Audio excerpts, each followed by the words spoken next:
Hi hello ನಮಸ್ಕಾರ ಎಲ್ಲರಿಗೂ. Welcome back my Umesh Infotech YouTube channel.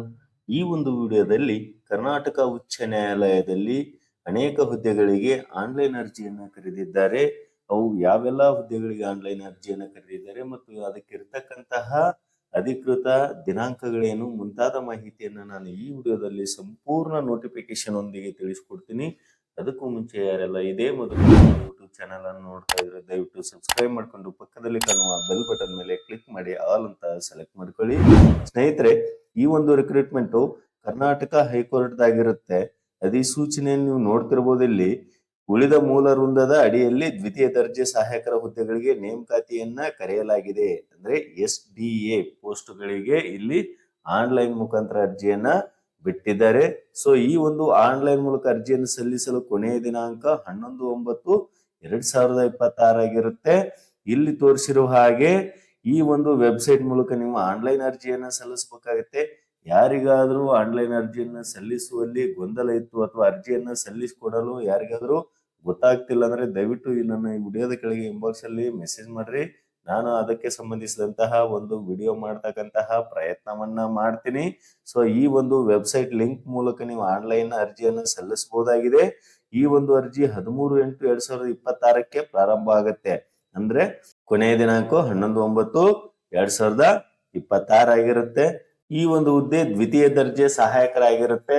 SDA ಆಗಿರುತ್ತೆ. ಪೋಸ್ಟ್ ಹುದ್ದೆಗಳ ಸಂಖ್ಯೆ ಒಟ್ಟು 18 ಪೋಸ್ಟ್ಗಳಿದಾವೆ. ಕರ್ನಾಟಕ ಹೈಕೋರ್ಟ್ ಅಲ್ಲಿ ಒಟ್ಟು 18 ಪೋಸ್ಟ್ಗಳಿದಾವೆ. ಇದಕ್ಕೆ ವೇತನ ಶ್ರೇಣಿ 25,500 81,100 ರೂಪಾಯಿ ವೇತನ ಶ್ರೇಣಿ ಆಗಿರುತ್ತೆ ಮತ್ತು ಇತರೆ ಭತ್ಯೆಗಳು ಕೂಡ ಅದಕ್ಕೆ ಲಭ್ಯ ಆಗ್ತವೆ. ಈ ಹುದ್ದೆಗಳ ವರ್ಗೀಕರಣ ಇಲ್ಲಿ ನೀವು ನೋಡ್ತಿರ್ಬೋದು. 18 ಹುದ್ದೆಗಳ ಒಂದು ವರ್ಗೀಕರಣವನ್ನ ಮಾಡಿದ್ದಾರೆ. ಸೊ ಇದರ ಒಂದು PDF ಅನ್ನ ನನ್ನ ಒಂದು ವಿಡಿಯೋದ ಕೆಳಗೆ ಡಿಸ್ಕ್ರಿಪ್ಷನ್ ಅಲ್ಲಿ ಕೊಟ್ಟಿರ್ತೀನಿ. ಸೊ ನೀವು ಅಲ್ಲಿ ಹೋಗಿ ಡೌನ್ಲೋಡ್ ಮಾಡಿಕೊಂಡು ನೀವು ಅದನ್ನ ಸಂಪೂರ್ಣವಾಗಿ ಓದ್ಕೊಳ್ರಿ. ಒಟ್ಟು 18 ಪೋಸ್ಟ್ಗಳಲ್ಲಿ ಹುದ್ದೆಗಳ ವರ್ಗೀಕರಣ ಯಾವ್ಯಾವ ಕಾಸ್ಟ್ಗೆ ಯಾವ್ಯಾವ ಮೀಸಲಾತಿಗಳಿಗೆ ಎಷ್ಟು ಪೋಸ್ಟ್ಗಳಿದಾವ ಅಂತ ಇಲ್ಲಿ ಕೊಟ್ಟಿದ್ದಾರೆ. ಸೊ ನೀವು ಅದನ್ನ ಕಂಪ್ಲೀಟ್ ಆಗಿ ನೋಡ್ಕೊಂಡ ನಂತರ ನೀವು ಅರ್ಜಿಯನ್ನ ಸಲ್ಲಿಸಬಹುದಾಗಿದೆ. ಇನ್ನ ಈ ಒಂದು ಹುದ್ದೆಗೆ SDA ಹುದ್ದೆಗೆ ಅರ್ಜಿಯನ್ನ ಸಲ್ಲಿಸಲು ಏನು ಕ್ವಾಲಿಫಿಕೇಶನ್ ಆಗಿರ್ಬೇಕು ಅನ್ನೋದು ನೋಡೋದಾದ್ರೆ, ಅಭ್ಯರ್ಥಿಗಳು ಯಾವುದೇ ಮಾನ್ಯತೆ ಪಡೆದ ವಿಶ್ವವಿದ್ಯಾಲಯದಿಂದ ಸೈನ್ಸ್ ಆಗ್ಲಿ ಅಥವಾ ಆರ್ಟ್ಸ್ ಆಗ್ಲಿ ಅಥವಾ ಕಾಮರ್ಸ್ ಆಗ್ಲಿ ಅಥವಾ ಬಿಸ್ನೆಸ್ ಮ್ಯಾನೇಜ್ಮೆಂಟ್ ಆಗ್ಲಿ ಯಾವ್ದಾದ್ರು ಎನಿ ಡಿಗ್ರಿ ಅದನ್ನ ಪಡೆದುಕೊಂಡಿರ್ಬೇಕಾಗಿರುತ್ತೆ. ಆ ಡಿಗ್ರಿಯಲ್ಲಿ 55% ಅಂಕಗಳನ್ನ ಅವರು ಗಳಿಸಿರ್ಬೇಕಾಗಿರುತ್ತೆ. ಇನ್ ಕೇಸ್ 55%ಕ್ಕಿಂತ ಕಡಿಮೆ ಇತ್ತು ಅಂದ್ರೆ ಅವರು ಅರ್ಜಿ ಸಲ್ಲಿಸಲಿಕ್ಕೆ ಎಲಿಜಿಬಲ್ ಆಗೋದಿಲ್ಲ. ಸೊ ಹಾಗಾಗಿ 55% ಅಂಕಗಳನ್ನ ಕಡ್ಡಾಯವಾಗಿ ಪಡೆದಿರಲೇಬೇಕಾಗುತ್ತೆ.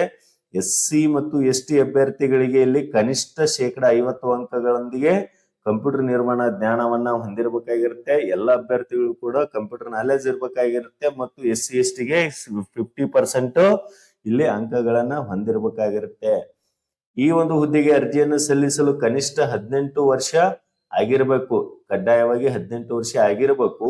ಇಲ್ಲಿ ಗರಿಷ್ಠ ವಯೋಮಿತಿ ಎಷ್ಟಿದೆ ಅಂದ್ರೆ ಸಾಮಾನ್ಯ ಅಭ್ಯರ್ಥಿಗಳಿಗೆ 35 ವರ್ಷ ಇದಾವೆ ಮತ್ತು ಹಿಂದುಳಿದ ವರ್ಗ 2A 2B 3A 3B ಅಭ್ಯರ್ಥಿಗಳಿಗೆ 38 ವರ್ಷದವರೆಗೂ ಕೂಡ ಅವರು ಅರ್ಜಿಯನ್ನ ಸಲ್ಲಿಸಬಹುದಾಗಿದೆ.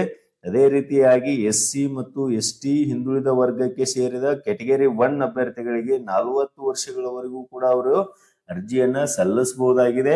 ಇದೇನಪ್ಪಾ ಅಂತಂದ್ರೆ +5 ಅಂತ ಕಾಣ್ತಾ ಇದೆಯಲ್ಲ ಸ್ಟಾರ್ ರೇಟಿಂಗ್. ಇಲ್ಲಿ ಇದು ಒಂದು ಬಾರಿ ನೇಮಕಾತಿಗೆ 5 ವರ್ಷಗಳ ವಯೋಮಿತಿ ಸಡಲಿಕೆ ಆಗಿರುತ್ತೆ. ಸೊ ಇದಿಷ್ಟು ವಯಸ್ಸಲ್ಲದೆ ಇದು ಕೂಡ ಪ್ಲಸ್ ಆಗುತ್ತೆ. ಅದಕ್ಕೆ 5 ವರ್ಷಗಳ ವಯೋಮಿತಿ ಸಡಲಿಕೆ ಒಂದು ಬಾರಿಗೆ ಮಾತ್ರ ಅನ್ವಯವಾಗುವಂತದ್ದು. ಈ ಒಂದು ಹುದ್ದೆಗಳಿಗೆ ಆನ್ಲೈನ್ ಫೀಸ್ ಎಷ್ಟಿರುತ್ತೆ ಅಂದ್ರೆ ಸಾಮಾನ್ಯ ವರ್ಗದ ಅಭ್ಯರ್ಥಿಗಳಿಗೆ 350 ರೂಪಾಯಿ ಇರುತ್ತೆ.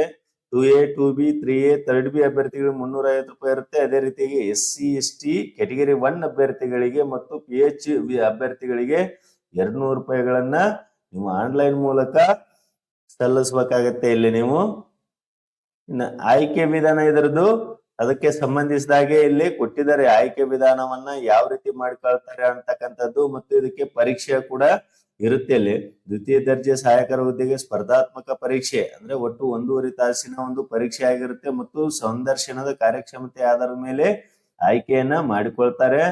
ಇಲ್ಲಿ ಪರೀಕ್ಷೆನೂ ಇರುತ್ತೆ ಮತ್ತು ಸಂದರ್ಶನ ಎರಡು ಕೂಡ ಇರುತ್ತೆ. ಇಲ್ಲಿ ಪರೀಕ್ಷೆ ವಿವರವನ್ನು ಕೊಟ್ಟಿದ್ದಾರೆ. ಇಲ್ಲಿ ಒಂದನೇದು ಆಂಗ್ಲ ಭಾಷೆಯಲ್ಲಿ ಪ್ರಬಂಧ ಇರುತ್ತೆ 30 ಅಂಕಗಳಿಗೆ. ಅದೇ ರೀತಿ ಕನ್ನಡದಲ್ಲಿ ಆಂಗ್ಲ ಭಾಷೆಗೆ ಅನುವಾದ ಟ್ರಾನ್ಸ್ಲೇಷನ್ ಮೆಥಡ್ ಇರುತ್ತೆ, ಅದು 30 ಅಂಕಗಳಿಗೆ ಇಲ್ಲಿ ಕೂಡ ಇರುತ್ತೆ. ಸಾಮಾನ್ಯ ಜ್ಞಾನ GK 20 ಅಂಕಗಳಿಗೆ ಇರುತ್ತೆ. ಇಲ್ಲಿ ಸಂದರ್ಶನ 20 ಅಂಕಗಳಿಗೆ, ಒಟ್ಟಾರೆಯಾಗಿ 100 ಅಂಕಗಳಿಗೆ ಇರುವಂತಹ ಇದೊಂದು ಪರೀಕ್ಷೆ ಇದಾಗಿರುತ್ತೆ. ಪರೀಕ್ಷೆಯಲ್ಲಿ ಉತ್ತೀರ್ಣರಾಗಲು ಪಡೆಯಬೇಕಾದ ಕನಿಷ್ಠ ಅಂಕಗಳು 60% ಆದ್ರೂ ಪಡಿಬೇಕು. 100ಕ್ಕೆ 60 ಅಂಕಗಳನ್ನಾದ್ರೂ ಪಡೆದ್ರೆ ಮಾತ್ರ ಅವ್ರು ಎಲಿಜಿಬಲ್ ಆಗ್ತಾರೆ. ಈ ಒಂದು ಅರ್ಹತಾ ಪರೀಕ್ಷೆಯಲ್ಲಿ ಗಳಿಸಿರ್ತಕ್ಕಂಥ ಒಟ್ಟು ಅಂಕಗಳ ಆಧಾರದ ಮೇಲೆ ಒಂದು ಪೋಸ್ಟಿಗೆ 10 ಅಭ್ಯರ್ಥಿಗಳಂತೆ, ಅಂದ್ರೆ 1:10 ಅವ್ರು ಏನ್ ಮಾಡ್ತಾರೆ, ಇಲ್ಲೇ ಸ್ಪರ್ಧಾತ್ಮಕ ಪರೀಕ್ಷೆಗೆ ಕರೀತಾರೆ. ಅಂದ್ರೆ ಒಂದು ಪೋಸ್ಟಿಗೆ 10 ಅಭ್ಯರ್ಥಿಗಳ ತರ ಅವ್ರು ಇಲ್ಲಿ ಏನ್ ಮಾಡ್ತಾರೆ, ಕರೀತಾರೆ. ಆಮೇಲೆ ಇದಕ್ಕೆ ಒಂದು ಆನ್ಲೈನ್ ಅರ್ಜಿಯನ್ನು ಸಲ್ಲಿಸಲು ನಿಮ್ಮ ಹತ್ರ ಯಾವ್ಯಾವ ದಾಖಲೆಗಳು ಇರ್ಬೇಕಾಗುತ್ತೆ ಅಂದ್ರೆ, ಮೊದಲನೇದಾಗಿ ಮೊಬೈಲ್ ನಂಬರ್ ಇರಬೇಕು, ಆಮೇಲೆ ಮೇಲ್ ID ಇರಬೇಕು. ಇವೆರಡು ಕೂಡ ಕಡ್ಡಾಯ ಆಗಿರುತ್ತೆ. ಅದು ಯಾವ್ದಾದ್ರು ನಿಮ್ಗೆ ಮಾಹಿತಿಯನ್ನ ತಿಳಿಸ್ಬೇಕಾದ್ರೆ, OTP ಬರ್ಬೇಕಾದ್ರೆ ಇವೆರಡು ಕೂಡ ಕಡ್ಡಾಯ ಆಗಿರುತ್ತೆ. ಆಮೇಲೆ ಅಭ್ಯರ್ಥಿಯ ಭಾವಚಿತ್ರ, ಇತ್ತೀಚಿನ ಒಂದು ಭಾವಚಿತ್ರ ಇಲ್ಲಿ ತೋರಿಸಿರ್ತಕ್ಕಂತಹ KB ಒಳಗ ನೀವು ರೆಡಿ ಮಾಡಿ ಇಟ್ಕೊಂಡಿರ್ಬೇಕು, ಭಾವಚಿತ್ರ ಮತ್ತು ಸಿಗ್ನೇಚರು. ಅದೇ ರೀತಿಯಾಗಿ ನೀವು ಮೀಸಲಾತಿ ಕೋರಿದ್ರೆ ಮೀಸಲಾತಿಗೆ ಸಂಬಂಧಿಸಿದಂತಹ ದಾಖಲೆಗಳು ಇರ್ಬೇಕಾಗಿರುತ್ತೆ. ಮತ್ತು SSLC ಇಂದ ಅಪ್ ಟು ಡಿಗ್ರಿ ವರೆಗೂ ಕೂಡ ಮಾರ್ಕ್ಸ್ ಕಾರ್ಡ್ಸ್ ನಿಮ್ಮ ಹತ್ರ ಇರಬೇಕಾಗಿರುತ್ತೆ. ಇವಿಷ್ಟು ದಾಖಲೆಗಳು ನಿಮ್ಮ ಹತ್ರ ಇದ್ರೆ ಮಾತ್ರ ನೀವು ಆನ್ಲೈನ್ ಅರ್ಜಿಯನ್ನ ಸಲ್ಲಿಸಬಹುದಾಗಿದೆ. ಇದಕ್ಕೆ ಸಂಬಂಧಿಸಿದಂತೆ ಆನ್ಲೈನ್ ಅರ್ಜಿಯ ಒಂದು ಲಿಂಕ್ ಅನ್ನು ಕೂಡ ನಾನು ಇಲ್ಲಿ ತೋರಿಸ್ಕೊಡ್ತಾ ಇದ್ದೀನಿ. ಇದು ಕರ್ನಾಟಕ ಉಚ್ಚ ನ್ಯಾಯಾಲಯ ಒಂದು ವೆಬ್ಸೈಟ್ ಆಗಿರುತ್ತೆ. ನೀವು ಬಳಸ್ತಕ್ಕಂತಹ ಬ್ರೌಸರ್ ಅಲ್ಲಿ ಹೋಗಿ ಕರ್ನಾಟಕ ಹೈಕೋರ್ಟ್ ಆಫ್ ಕರ್ನಾಟಕ ಅಂತ ಹೊಡೆದ್ರು ಕೂಡ ನಿಮ್ಗೆ ಈ ಲಿಂಕ್ ಸಿಗುತ್ತೆ. ಅಥವಾ ನೋಟಿಫಿಕೇಶನ್ ಅಲ್ಲಿ ಇರ್ತಕ್ಕಂತಹ ಜುಡಿಷಿಯರಿ kernataka.government.in ಅಂತ ಹೊಡೆದ್ರು ಕೂಡ ಈ ಲಿಂಕ್ ನಿಮ್ಗೆ ಕಾಣಿಸ್ಕೊಳ್ಳುತ್ತೆ. ಇದನ್ನ ಸ್ಕ್ರೋಲ್ ಡೌನ್ ಮಾಡ್ತಾ ಬಂದಾಗ ಇದ್ರ ಕೆಳಗೆ ಕೊಟ್ಟಿರ್ತಾರೆ ಅವ್ರು ಇಲ್ಲಿ ನೇಮಕಾತಿ ಅಂತೇಳಿ. ಇಲ್ಲಿ ನೇಮಕಾತಿ ಒಳಗೆ ಇಲ್ಲಿ ಫಸ್ಟ್ ಆಪ್ಷನ್ ಕಾಣಿಸುತ್ತೆ ನಿಮ್ಗೆ ಈ ಲಿಂಕ್. ಇದ್ರ ಮೇಲೆ ಇಲ್ಲಿ ಕ್ಲಿಕ್ ಮಾಡ್ಕೊಳ್ರಿ. ಇಲ್ಲಿ ಈ ರೀತಿಯಾಗಿ ನಿಮ್ಮ ಒಂದು ಅರ್ಜಿಯ ಲಿಂಕ್ ಕೂಡ ಇಲ್ಲಿ ಕಾಣಿಸ್ಕೊಳ್ಳುತ್ತೆ. ಮತ್ತು PDF ರೂಪದ ಒಂದು ಅಧಿಸೂಚನೆ ಇಲ್ಲಿ ಬರುತ್ತೆ ನಿಮ್ಗೆ. ಈ ಮೂಲಕ ನೀವು ಆನ್ಲೈನ್ ಅರ್ಜಿಯನ್ನು ಕೂಡ ನೀವು ಸಲ್ಲಿಸಬಹುದಾಗಿದೆ.